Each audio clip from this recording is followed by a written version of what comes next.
Welcome everyone. Austeris here. We are talking today about another variant of Ritualist, pad build. We had concentrating this build around unstable anomalies. Alright, the Blight Fiend, unstable anomalies, we can summon them. 4 Blight Fiends with a 3 seconds interval, so basically we can constantly have 3 Blight Fiends roaming around and doing the damage.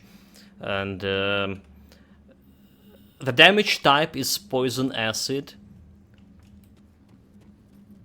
And no skeletons. No skeletons, only Brian Sword. And well, we have a Primal Spirit as well as Eldritch Talon as a part of that endgame gear we're using. A few words right away. Build is great. Good early game, mid game, late mid game, and that's we're talking about playing it straight away on ultimate difficulty, because that's what we do. We're playing it on ultimate difficulty right away with solo self-found, basically, so we're not getting any items from my Grimdawn stash up until level 94, and the build show itself really good in those stages. Late game, it's just super. On par with any good tier 1 builds, very fast cleaning speed, basically you have no danger for taking damage from any scene with 36k health and 3 blind fiends plus brainstorm roaming around and aggro everything else. The build capable of killing Celestials, Kalagadra, Ravager, Mogodran. Not only capable of killing them relatively fast. So Mogodran was the fastest kill. We done it like under 2 minutes, something like that. We did have the problem with Ravager, maybe the most Ravager Flash, because my pets couldn't face tank him for too long. But because we could resummon my Blind Fiend every 3 seconds, right? We didn't have a problem dealing continuously damage to him. The fight itself taken around 5 minutes, I think, maybe 6. So it was the longest fight among the Celestials. And Kalagadra also proven to be quite easy to kill. Well, relatively speaking, easy to kill. Longer than Mogodran, but faster than Ravager. And my pets were able to face tank him with a relative success. They still were dying here and there, but again, because you can resummon them pretty often, especially Blind Fiends, the damage was going. We have quite a good resistance reduction, minus resistance reductions on this build, despite that the 2 classes we play in here with, a Shaman and Necromancer, don't have any native minus resistance reduction to poison acid damage. So we are able to circumvent this with constellations and gear, and some special paths like the Talon. Alright, so in total that minus resistance reduction was around 120%, minus 120%. We're going to be calculating it a little bit later date. And I'm very satisfied with the build. Super strong, super reliable. We also killed Great Boss. Great Boss was also a relatively fast kill, and maybe a little bit trickier, more dangerous than killing the Great Boss was my previous build with the Warden. It was a bleed damage Blade Arc that we had. Nonetheless, we killed him fast, and we had even more space, like in reserve to maneuver around for my pets, like for me to still be alive. There was some player mistake, and I almost get myself wiped, but again, player mistakes and the build mistakes, it's a different questions. So what we're gonna be talking about here, that's also a short intro. We're gonna be jumping into a Shattered Realm, demonstrate how the build perform in Shattered Realm level 65. We're gonna aggro all 4 bosses of Shattered Realm at the same time. We're gonna be talking about early game, mid game, late mid game, what kind of items you want for this build, what kind of skills you want to jump first, and what kind of skills you can wait until later date. And also we're going to be talking about obviously endgame gear, endgame skills, items, constellation, and so on. Let's jump in. Shattered Lamp, a little bit of demonstration. So I only have 65 level available to me, so yeah. And maybe not the best level to try your builds on, but it's sufficient for most of the players because of the amount of rewards it's giving. How far shall we go? So we jump in level 65 here. And we summon my pets. Right, summon my pets. We also have here Wind Devils. With this current patch, we're using Elixir of Mogadren for additional health and total speed for my pets. I'm gonna be showing this pet stats a little bit later in the game. Should be some special timing on that for YouTube. Timestamp. For now, let's go. Blight Fiend. So we continuously using my Devouring Swarm for reducing enemy resistances. We also have bonus damage with Call of the Grave. Alright, and health healing with the totems. And can heal my pets with the totems, and periodically I can summon this a spirit, the primal spirit. So basically this is our rotation. And we have on one, we have this pet attack, so I can use the pet attack for prioritizing special targets that we need to kill fast. Like this arcane elite we saw just a couple of seconds ago. So that's a skill rotation for this build. Like I see, we need to constantly, like I say, Devouring Swarm and resummon my Blind Fiend, so we can keep like 3 Blind Field all together on a field.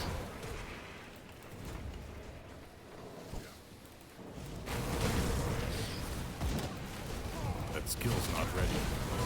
You can see the cleaning speed for those guys are really fast.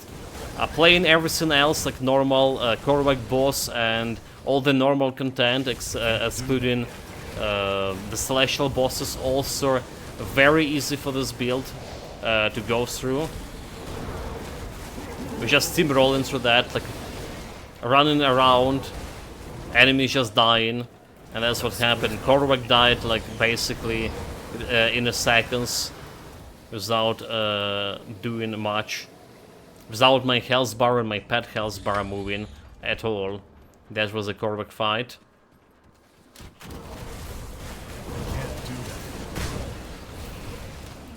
All together. The pets have a decent critical damage. We did concentrate our build on acquiring the critical damage for my pets as much as possible. So we went in offensive ability. They have plus 76%, I believe, offensive ability boost, which is resulting in sometimes critting for more than a 300k damage. Right, you just saw 270k damage over there.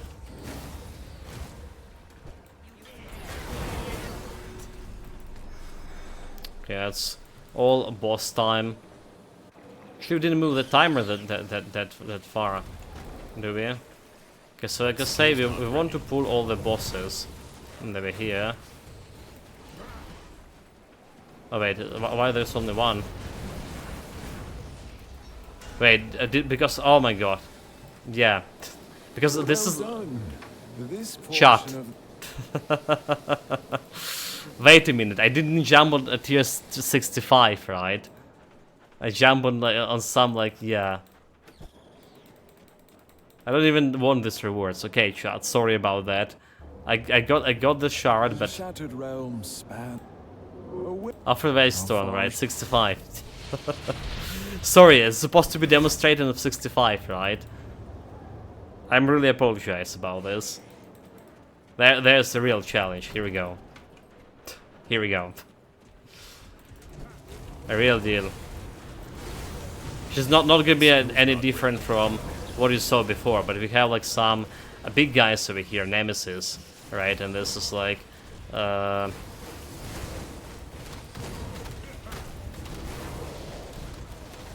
fun part. I can't do that. How the build can handle itself against Nemesis. So you see, we're using my totem over here, and my pet's just like healing, self-healing enough for face tongue this Nemesis without taking a damage. Can't do that yet. That's as easy as that.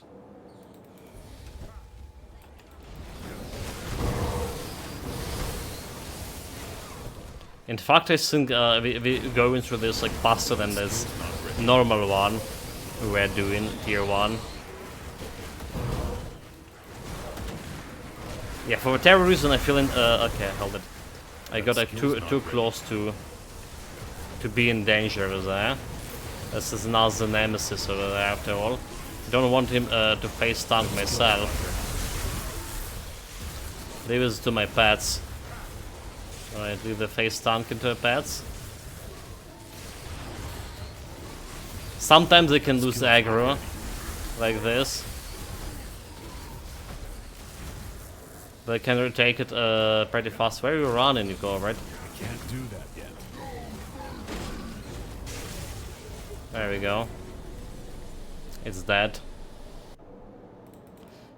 Yeah, because the Blight Fiend can overpower the aggro from Brainstorm, and when the Blind Fiend expired, and this aggro resetting, we have sometimes the problem when I'm using too much of a Devouring Swarm that the enemy can rush to me.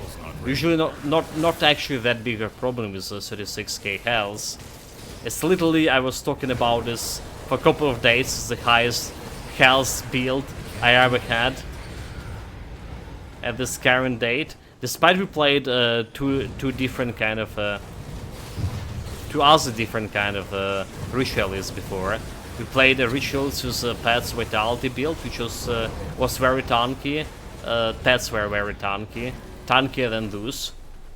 But not sure they are tanky enough in the current patch against Celestials because of additional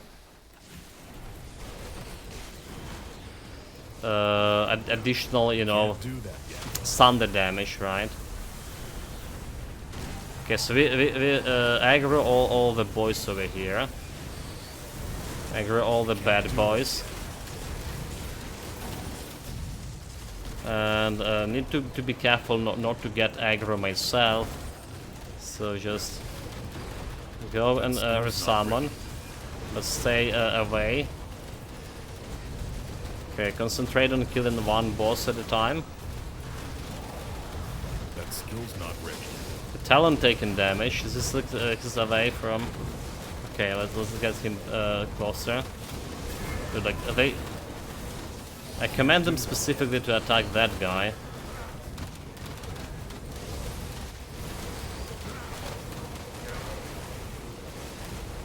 They're all dead, but we lost the Brian Soren. Alright, we lost the Brian Soren in the process. The pets can die with a situation like that. We don't have like perfect resistances for them yet. Well done.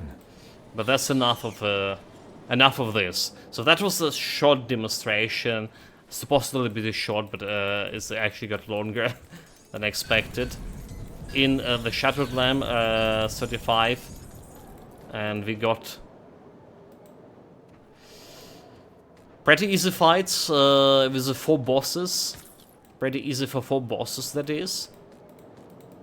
You can check the full video. We're fighting all of these Celestials and the Great Boss in this video description below.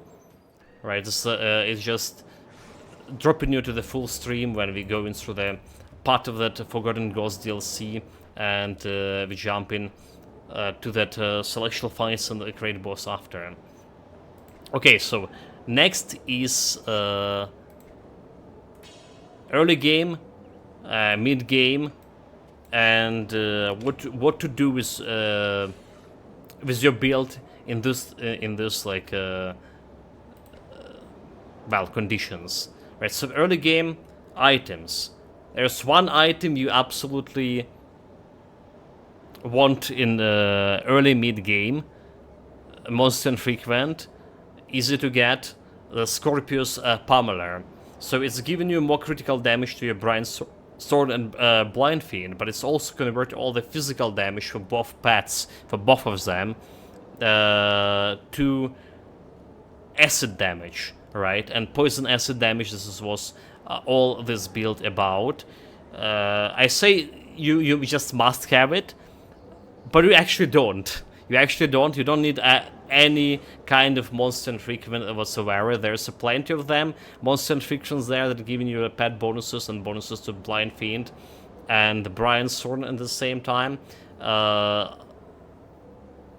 there's a lot of green items you just can find with appropriate affixes that giving you pet bonuses all together. Like, for example, this ring over here, like Untamed affix on the ring, giving you health, physical resistance, all damage bonus to the pets. So just look for those rings.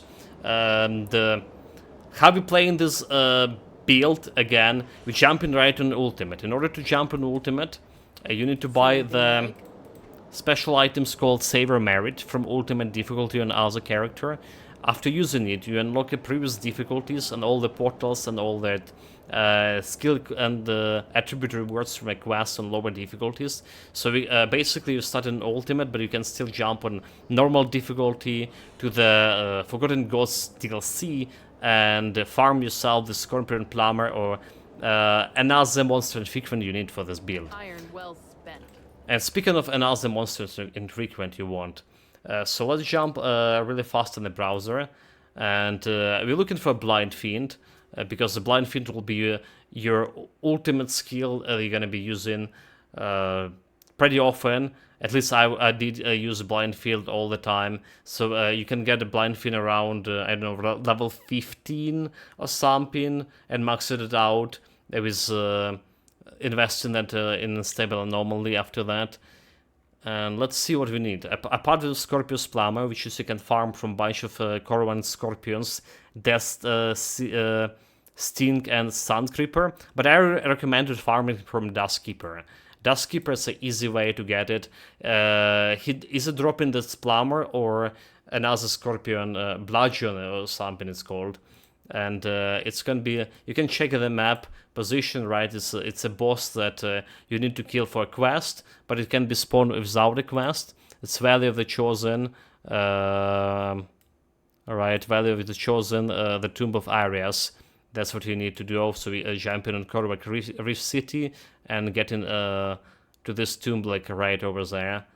That's one item, like I say, you can have it. The thing is, you will not have much of resistance reduction to poison acid up until level 94. So converted your damage into poison acid could be actually detrimental. We did it, but it could be detrimental because combined with other monster infrequent, you can benefit more from physical damage early on than from poison acid conversion. Again, it was performing really well on ultimate difficulty, and it's only was one monster infrequent I was using for ultimate difficulty to begin with. So what else you can have for this build early on? Well, Blind Fiend. What else we can have here? Okay, maybe Blind Fiend was a wrong type to. So you generally want something that giving you pet bonuses, right? Pet bonuses, rare items, most infrequent, that easy to acquire, and there's Ascendant Cowl. Like I say, we didn't play any. We did play this build without skeletons. It just was a challenge for my personal self. Play the Ritualist without skeletons, and it played itself very well in the result. But it can give you a mod damage to Brian Soren. You want this Ascendant Cowl around level 50. However, on level 50, you can craft like legendary item. You can craft a legendary helmet. Then Necrolord Gaze, which is nivellate like need for getting that Ascendant Cowl. That's what I did. Level 50 Necrolord Gaze is gonna serve you up until late game, and it's a pretty good item to have. Bonus top pets, +1 to Necromancer, and Mark of Tournament +2. It's a good skill to have, Mark of Tournament, but the skill we haven't had on this build specifically, and it's played pretty well without it. It can give you this additional survivability, Mark of Tournament. I just didn't have like enough fingers to press all the skills I had on the build. So anyway, let's look what you want for headgear on level 50. Apart from Ascendant Cowl, you can get the Brian Sword before level 50, so maybe you can still benefit from Ascendant Cowl, and depending on your resistances. We always want to prioritize my own resistances over pets early on, especially playing on ultimate difficulty, so mind you that. Always prioritize your own resistances, your own survivability over the pet's damage boost when you selecting the items. Next thing you want to get for pets, some like breastplate. There's plenty breastplates with appropriate affixes. So if playing at normal difficulty, you just want to grab this Rowari armor, for example, and then Rowari have a lot of basically gear that can boost your pet boost damage, right? Again, normal difficulty level 65, Bismal guard over here, so there's plenty of things to choose. For the belt, I recommended craftable belt, not the one you see over here, but the one you can craft with your own two hands. It's called the oh my god, Waste Guard of okay, so oh my god, the one that's giving you +1 Shaman skill, basically. So we go into Shaman. You just type the Shaman, and you can find the belt over here. There's a couple of them. Solar Belt, okay, Solar Belt level 35, +1 to a Shaman. There's Solar Griddle, another level 17, level 50.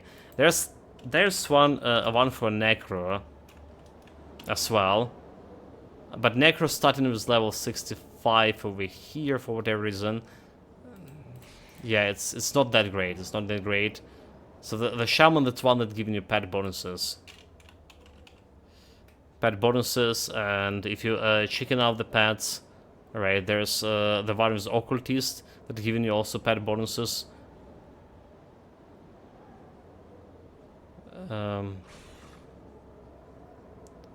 Wait, where's the Shaman one? Nani? Oh, never mind, okay. So I say it's giving you pet bonuses. It's not giving you pet bonuses, never mind. You want to roll for pet bonuses, right? With done with Cage's Soul, but it's not always the thing that can happen. So basically you want this one, but any other belt you're gonna get with plus 2 pets will be just sufficient enough. Maybe a Necromancer belt also will be just alright as Shaman belt, because it's getting plus more points into Blind Field. In my experience, it was no problem getting close to the hard cap on a Blind Fiend before the late game. There's so many items that giving you plus. Is the Brian Sword or Blind Fiend? So many affixes. And then late game we got over the maximum for Blind Fiend, no problem at all. Like you see, my Brian Sword only 9 points over here, and Blind Fiend only 10 points over here out of 16. So we have 6 points over the maximum, 16 points over the maximum, getting from some items. Yes. Anyway, jumping back to the early game items. What else you want? Again, pants and stuff, you just can check out what kind of faction you can give you better pants, or just find the pants as pet bonuses. Prioritizing your own safety over the pet's damage, because Blind Field already will be quite powerful. It will be, okay, so the Blind Field early on, a little bit slower, so we want to Blight Burst for the AoE damage to increase your cleaning speed, basically. But it will be quite slow compared to having like a bunch of skeletons. However, this build we played, we finished in what, 25, 26 hours. It was very fast build compared to like other builds we had, which just require 10 hours more usually. So despite it looked like the Blind Fiend was doing less damage, or less damage when killing stuff slower, we progressed through the whole ultimate difficulty at lightning speed. Right. Next, the one thing I want to recommend here is actually Javelries. Javelries for and offhand. So offhand for this build, the Bloodstorm Codex could suffice. There's a bunch of epic items also have a good pet bonuses, right? So if you can find them, the Bloodstorm Codex is probably the easiest one to farm from all of these Bloodstorms, giving you some pet bonuses and more damage to your Brian Thorn.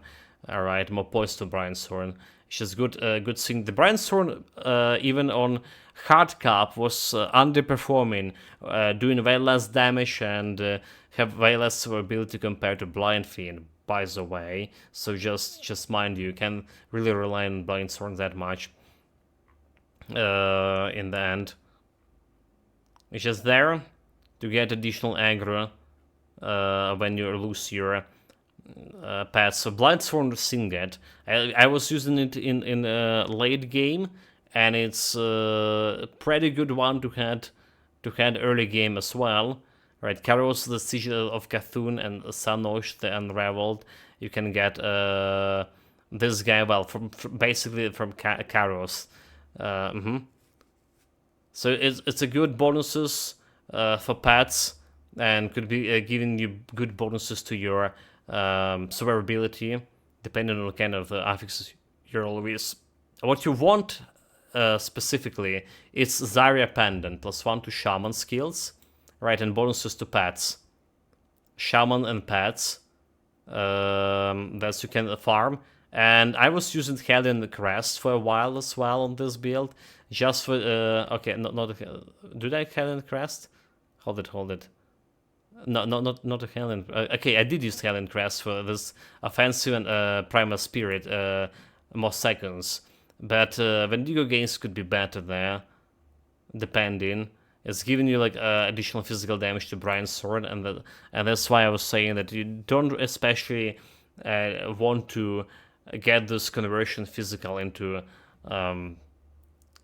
acid poison early on, because you can lose to this additional physical damage with Brian's Thorn over here, and we have some minus resistance to the physical damage with the build early on, right, with Devouring Swarm, so we can utilize it to get even more damage when you pass doing physical damage. However, again, my physical acid, we basically got this Scorpion Bludgeon on level 30 or something, or 25, and it was working since then pretty good. Right. About the medal itself,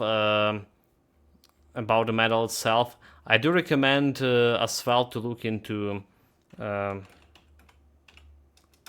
Necro Rare one medal, which I was using for myself for this build. Is giving you +1 to Necromancer, the Death Watcher Pendant. You can buy it from merchants near the Blood Grove, right? If you go to the Blood Grove, there is a secret merchant there. So let's get the world map. All right. Type the Blood Grove here. The Blood Grove. So if you look at the Blood Grove over here, this is a portal. This is a portal. There is a merchant over here. Those guys are selling those monster infrequent. So you want to cross the breach over here from a portal. Cross the breach, and there will be entrance to this river here that you can go under the breach to reach those merchants. And that's where you can buy this pendant. That's what your pendant giving you plus, well, a total speed Mogren Pact, and giving you some +1 to Necromancer, as well as some, depending on how lucky you are, roll some good resistances on it. So this consists of items for early game, and another thing to Oh, the Necrosop is here. Welcome, welcome, mate. Greetings. I was up top. Well, there's good items like Mystical Dreadguard you can use, right? There's a bunch of, like I say, faction items overall. Like you see, there's Helion Crest I was using, and Death's Worship Pendant I was using on this build. There's Necrolord Gaze as well, and what else? There was the bunch of rings, early rings like Legion Conjuration rings that you can get on level 55 from a Blank Legion, for example. There's a lot of pet gear all around. Skill-wise, like I say, you absolutely want to get your early on Blind Fiend as fast as possible, and you want to get this Unstable Anomaly for this build as fast as possible. Then moving after into that Blight Burst, right? So you can skip Routine Fumes, put it on 1 point or something, and move directly into Blight Burst, plus level up your...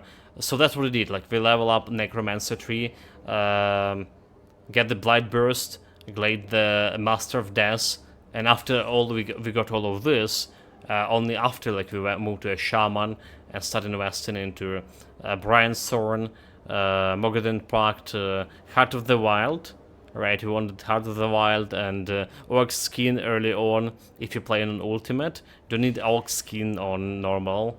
So from Brian's Thorn you want the Ground Slam and Embodying Presence. It's very important.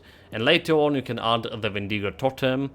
Later on I added close to the end game, late mid game, and only we needed to use only in late game fighting this, like I say, the Celestials and maybe Shattered Realm, because my pets do have the damage Health Leech from Thor Constellations as well. Also we have those Wind Devils and Devouring Swarm. Wind Devils scaling, converting into acid damage, the physical damage, but we're gonna talk about it later. And early devotions you want, right? Early devotions you want for this. Well, there's either a Shepherd call or, you know, Bismal command. We did use the Bismal command for this pet build, but you can go either of those.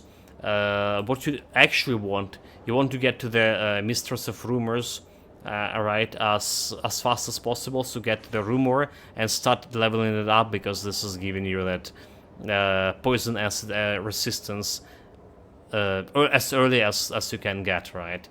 And well, Manticore also will be interesting and useful. Acid spread from Manticore early on with resistance reduction, flat resistance reduction. However, your endgame gear providing you already by default with 28 resistance reduction. So if you didn't reach the Manticore level before you get to the endgame gear, is basically, well, it's gonna be overriding with your the Ghoul Malice set. So it's giving you the 4 pieces of the set, giving you 28 reduction target resistances with Mogadon Pact, right? And this only the highest flat resistance reduction is applying. So that was Constellation, that was skills, and that was items in early / mid game. Late game and pet stats. Let's start talking about how my pets are looking like stats wise, right? How I'm looking stats wise as well. A little bit more of introduction to the build. You saw my health, 36k, the highest health build I had in a whole. Those 20 builds were done, or 19 builds. I spent much of my points into physique over here. Again, more health, more defensive ability for me. So basically, when we have my pets summoned, we have 28 offensive ability, which is does apply to my Wind Devils. Right, you need 2600 offensive ability to crit more or less consistently everything except like Celestials and selected bosses So this is like more than enough. 16% legacy critical chance. This is applied directly to Wind Devils, so they can do some damage at least. Right? Defensive ability applying to myself. Not really that great, but enough for me to survive with this amount of health. Definitely not good against Celestials, but again, you need around 2600s for normal play. Normal play on elite difficulty and not including those super bosses, so that's good. Armor was a little bit on the lower side in terms of absorption and value, nonetheless acceptable. You see like maximum resistances over 86 over here, 83 over here, and 22 physical resistance with the pads, which is getting me in a good place.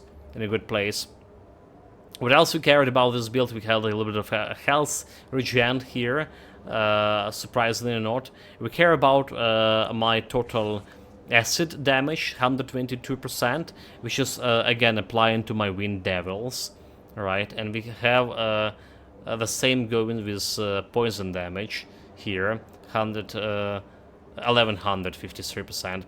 About stats, we also spent 22 points of my stats into Spirit, because I need some Spirit for getting some like rings and amulets that we need.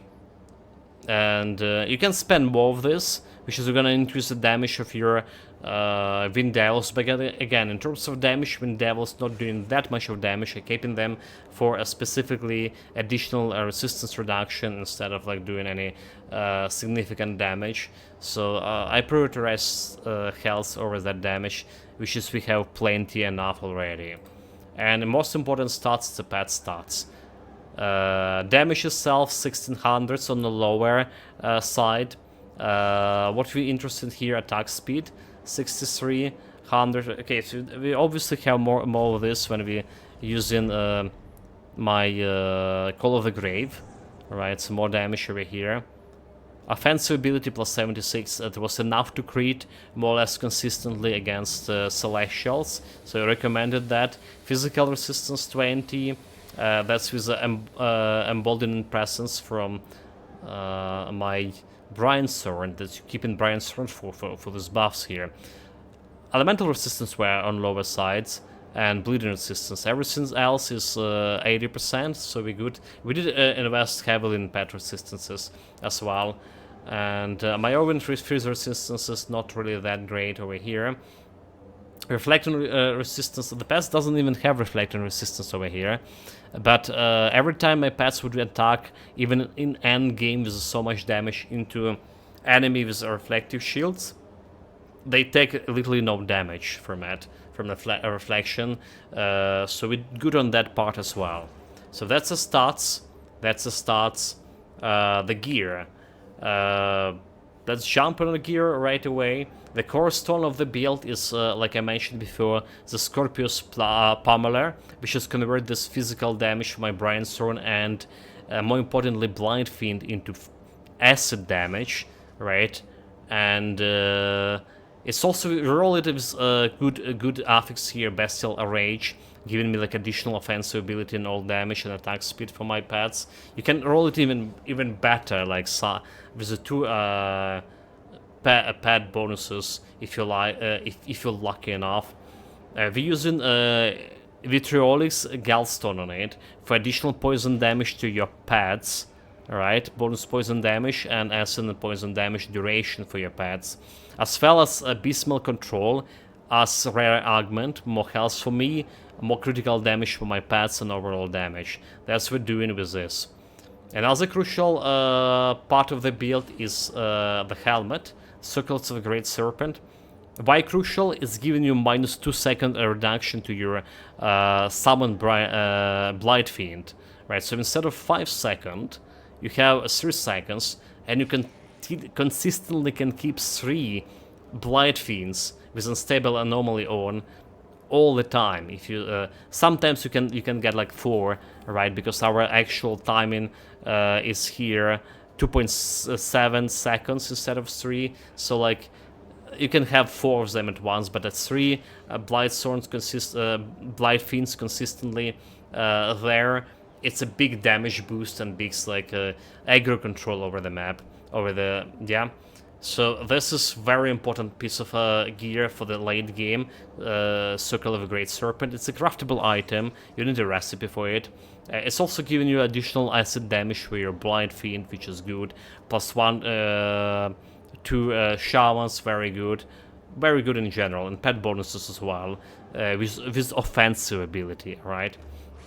For a set, I did use the Ghoul's Malice, like you see here. Again, poison acid damage for my pets. The set bonuses here, all damage health to me, alright.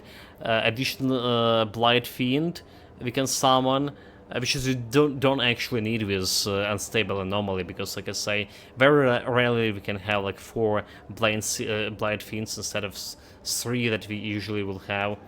It does have this additional minus 20 poison acid resistance for Devouring Swarm. That's like where our minus resistance are coming from, right? This is first, like minus 20 from Devouring Swarm.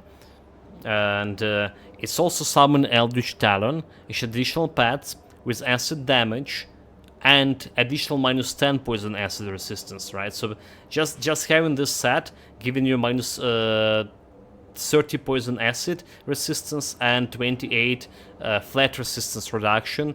Totally you in a 58 resistance reduction. Alright.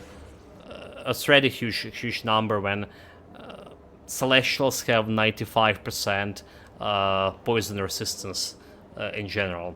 We're using for this build a component which is not a craftable one. You can find it anywhere, the Bindings of Bismel, for additional 20% bonus to my damage to my pass and health there. Alright, you can craft, if you have a recipe, you can craft this Ghoul Malice, and you can use your inventor over here. Let me clear your Well, mind that's not of an inventor. regret. Over here, after you completed specific quests in Forgotten Ghost DLC, alright, after you bring the book to this guy, to Kargon, you can unlock the transmute option. You just craft like 4 pieces of Ghoul Raiment, put them into transmute, and just roll when you get like all the other pieces of the build, which is the shoulder guards. Shoulder guards acid damage to my pets, and it's also have okay, it doesn't have like anything else here, does it? What we have as augment here, as a component, we have living armor, right? Elemental resistance for me, and offensive ability. So resistance is why, like you see, we have plus 75% over the maximum for lightning resistance. So we definitely will have easy time with Mogadren over here. So I went invested heavily in elemental resistances using crafting components and powders. Another piece for the gear is Ghoul's Reach, the gloves. The gloves are have web weavers, right? Every time you crit in, or your pets crit in, right? By pets crit in, I mean the Wind Devils crit in. You can summon this Eldritch Web Weaver. Additional pet, Spider, living for 18 seconds. Can summon up to 3 of those with 4 seconds between each summon. And while it is helping you with acid and poison damage a little bit. So pleasant bonus, adding new body to the rooster, and a little bit more damage as well. Lastly, the Gould Mark as a legendary medal, more acid damage to pets, vitality converted to acid for pets. If there's any pets with vitality damage we didn't have like over here, right? More poison damage to my Blind Fiend, and vitality damage for Blind Fiend converted to acid damage, which is again we don't have any conversion, and it's also giving you the additional poison acid damage to Brainstorm. All right, okay, acid damage to Brainstorm and poison damage to poison as well. So that's the last piece of the set, which is was a curse stone of the build, and another important item here to mention. So I do use them, by the way, using the, like I say, word stone over here because we heavily went into elemental resistance. Crucial items, Night Shard. So thank you, Memento Mori, for sharing his item with me, and we didn't need to farm it, right? The Night Shard you specifically can get from Celestial Totems, right? And it happens that I didn't have it, this specific item. Again, chat community help it here, so really appreciate it. It's giving you additional minus 15 poison and acid resistance to Devouring Swarm, right? At top of this 20% you get in from here, from a set bonus, from a Ghoul Malice. So additional, okay, Poison Acid. It's also giving you +1 to Necromancer and +1 to Shaman. And we're discussing the Night Shard. So what do we have here? +1 Necromancer, Shaman. There's a bunch of offhands you can get for. Bunch of hands. It's giving you additional pads on the block, right? Nightbringer. With vitality damage, we don't really care about that. But what do we care? This additional poison acid resistance from Devouring Swarm and Siphon Soul. So we see we do have a Siphon Soul over here. So we occasionally we're using. We're not using. We're using. We definitely weren't using in a normal playthrough, but occasionally we're using against the bosses or celestial fights. The bosses were dying already too fast even without it, by the way, but it's like another minus 10 resistance reduction. So that's summarize almost all crucial items. Another one is Conduit of Wild Whisper. It's not a pet item, but it's a pet. That's the item that gives you +1 to Shaman and giving you all this maximum to resistances, and also converted damage, acid damage, physical damage, and lightning damage of Wind Devils into acid damage, alright? And at the same time, Wind Devils getting minus 15% poison acid resistance on attack, which is pretty decent overall. So there's two conduits of Wild Whispers you can use for this build. Is this one? Because we crafted it for 8 times until we rolled with affixes I wanted. Or you can get another conduit of Wild Whispers with minus 15 damage to poison acid minus 15 resistance to Devouring Swarm, making your Devouring Swarm even better, which is more reliable fighting Celestials because, you know, the Wind Devils have very short leash, right? And fighting Great Boss, for example, not always the Wind Devils were able to approach the Great Boss and attack it to apply this additional 15 poison acid resistance. However, like I say, I ultimately decided to get my Wind Whispers with Wind Devils because of like they're more useful in all other games, basically in a base game, without in everything except the celestial fights again and a great boss. So we're using here Seals of Ancestry as preventive measures that helping me giving me some damage absorption for Ease and Chaos. Alright, for my augment I'm using Mogdren Blessing for more offensive ability for my pets. Like I mentioned before, it's very important to have this. And that's all the important items. What left else? What else there? Pants. Pants is a Rune Brand Legwarps. Again, like more damage, more offensive ability for my pets. Some vitality resistance. And that's about all that what I'm doing. We're using the Scale Hide on this for armor absorption. We have Thin Flesh Greaves. Right, it's basically maybe every single pet build using those at some point. There's another boots we could use, so this is giving you all damage and defensive ability. There's another boots that giving you a little bit more, I believe, offensive ability for your pets. Actually, they're over here. the Deathwalker Grace, right?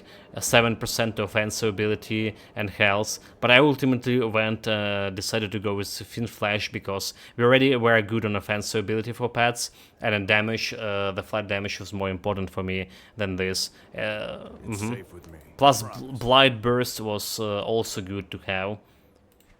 Next item. So we're using a Spell Scorch Platinum on this. Very expensive to craft. Piercing resistance, elemental resistance. It's like we're using 3 Spell Scorch Platins. Well, except I didn't mention what I'm using on my helmet. It's Eldritch Mirror. It's a craftable component which is giving your pets plus 10 total speed. Plus 10 total speed. Belt, we have Mystical Shadow Fin Cord, plus 1 to Necromancer and bonus to pets, offensive ability and damage. That's basically the only belt that was on my... well, there was another belt that was on my radar, but the Mystical Spirit Seeker Cord, plus 1 to Necromancer and physical resistance to the pets. But I did decided that we benefit more from vitality resistance here and offensive ability with my belt. So that's how it's handed. But this one is also a good alternative if you don't have anything. Lastly, we have the rings. Okay, we didn't talk about rings. Mogadrin Ardor. That's a relic I was using here. 111 damage to my pets, some resistances, and Mogadrin Ardor buffs for additional total speed. So this patch supposedly to reduce any total speed of your pets, right? Especially attack speeds. But they were killing everything on late game so fast that I didn't saw anything about like any real problem with this speed reduction that the patch notes was talking about. It's visually didn't exist it. So what we had else here, the rings. I using the Bloodstorm Signet here because I rolled with the good pet bonuses. Untamed 1, right? And we get this Emboldened Presence plus 3. So that's helping with overall resistances and overall damage. But there's a good one, Rot Mandarin. Really good one with can heal chance on attack you, so more survivability for you, a lot of poison acid damage for your pets with some offensive ability, rotten fumes, decay, and you have 2 of those rings on you, so it's another alternative if you're not lucky enough with Bloodstorm Signet, for example. For both rings, you see we're using Mogadren Blessings, same as on my amulet. And we also using the bloody crystals for additional armor, additional defensive ability, additional survivability for me. That's conclude a gear for the build. Moving next, constellation and skills. Starting with the skills. Like I mentioned early game, the most important skill is summon Blind Fiend. Blind Fiend, we hard cap to it. We have Unstable Anomaly. We are talking a lot about Unstable Anomaly and not actually needed here for this build in late game because having 2 Blind Fiends already with the help of your gear, with the help of your Ghoul Malice set, it's more than enough to like wreck everything and pets not dying, and those things weren't dying that at all when you do in normal content. However, when you jump into Celestials, right, the Unstable Anomaly is such a must-be skill, because you can, like I say, you can summon the Blind Fiend over and over every 3 seconds, and they just keep the Celestials occupied away from you and dealing all the damage at the same time. It's a way better choice than playing without it. So I'm very satisfied with it. Let's see, we have Blind Burst, also important for that area clean, and Rotten Fumes, reducing target's defensive ability for quite a bit, so that's another way for my pets, while my pets were critting that much and that often. Another skill we absolutely must have here is a Master of Death. All these resistances, offensive ability, and damage to my pets. All damage and acid damage. As well as Call of the Grave, which you can use periodically for more crit damage and more damage overall. I did put some points into Spectral Binding and Spectral Wrath very late in the game, just to have this bonus health. It's like 1800 health, I'll take it. And it's not needed. It's not needed. Like I say, the Mark of a Torment could be also another survivability skill. I just didn't have enough fingers enough on my panel to use it successfully, Mark of the Tournament, and we played without Mark of the Tournament successfully. We did die on a build early on due to player mistake. Like early on, ultimate difficulty level 25, minus 50 poison resistance, got hit by elite because I was staying in the wrong place.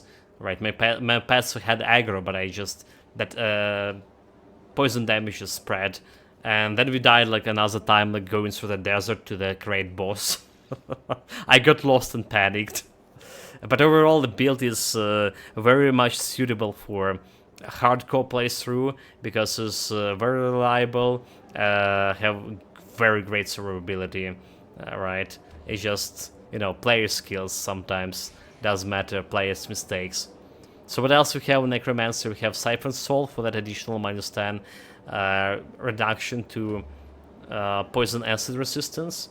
And Shaman, well, obviously as a pet, Brian Sword, his damage, his physical damage converted to acid damage. He also have quite a bit of poison damage on him. We are hard capped it, but we couldn't hard cap my Ground Slam or Emboldened Presence, which is Emboldened Presence probably very good for him as well. Additional offensive ability, physical resistance, bleeding resistance to your pets. Alright.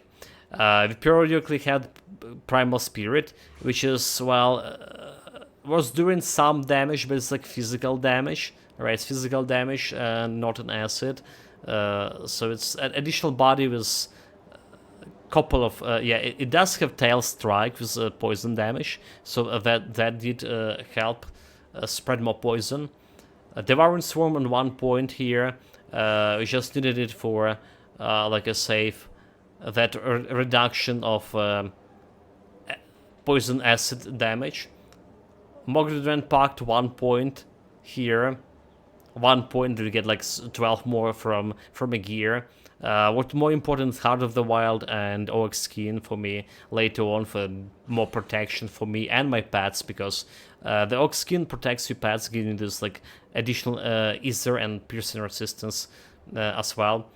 1 point to the Wind Devils, just to get this minus 15 acid resistance, and max it out the Vindigo Totems more or less for that health restoration, and we put 5 points in the Blood Pack, so we're gonna get 6% of attack damage conversion to health. It was more than enough for my pets. So basically, if you go into the browser and you start like checking out this resistance reduction we had just from the skills, all right. It's a wrong guy here. Hold it. Where's my guy? This guy. So just from the skills, what do we have? Minus 35 from a Devouring Swarm. Minus 35 to Devouring Swarm. Minus 15 from a Wind Devils. So that's minus 50 already. Then we have in 28 the flat from Mogridren Pact. 78. Alright, and then we get a 10 from Siphon Soul. It's basically 88, minus 88 resistance reduction over here. Then we go into Devotion, and we get in minus 30 from Rumor. Alright, 88 minus 30, 112. Minus 112. And then we have additional resistance reduction from a Talon, from a pet, which is minus 10, so minus over the minus 120 resistance reduction, when we align all these debuffs, it's really enough to, like I saw, to kill Mogadren is under the 2 minutes or something. All right, as close as 2 minutes. So that was that. Devotion itself. So that's how we spread. We went a lot of like into defensive, getting my pass a lot of resistances instead of more damage in the devotions. We ran with Bismal Bounce early on, but I only put 2 points later on after min-maxing in Bismal Bounce for getting this additional 80 damage to all pads. So important constellation, Rumor. Have 4 points in the Mistress of Rumor and getting this Rumor with minus poison acid resistance. We put it on the Blind Fiends. Then we get in Manticore with all of this acid damage to pads and acid spray, which is we put to Wind Devils. Wind Devils have acid spray for me. There's 3 Wind Devils attacking. We have a Frog with its all damage and attack damage converted to health for my pets. The Raven, it was needed to get Mistress of Rumors to get this Eldritch, right? It does have some pet bonuses. Important one, it's +5 offensive ability. 5% we have a Lion as well, and Jackal. We have Dog, Stag, and Panther, which is again needed to get my Mistress of Rumors and the Spring Maiden. The Spring Maiden, on Mogadren Pact we have this Nature Guardians, some more offensive ability for my pets when I got a hit, and when I got hit, this gives me that damage absorption as well. And it's also giving a lot of like resistances to your pets altogether. Well, resistances and some damage bonuses. So we use the Maiden as well for cleansing the water we have on the Warren Farm, by the way. Using the Maiden to buff myself, my pets, and enable the Spring Maiden. And last constellation we have here a Staff of Ratush, again resistances to pets, a little bit of offensive ability, and a little bit of damage. That's what we had for constellations. There was some min-maxing, so if you want to check out how my early constellation looked like, I recommend you to jump and the Grim Dawn specific playlist and check out. For every day we played this build, we have a link to the Grim Dawn tools to show how the build look at the end of that day. Right, devotion, constellations, and skills and gear. We covered all of this. I guess that's about all to say about the build. Very well, to summarize, very strong, very reliable, good build for hardcore. The build that's able to kill Celestials without much of the problem, and a great boss. I hope you enjoyed it as much as I do it. And let's conclude all the YouTube video recording. Thank you guys for bearing with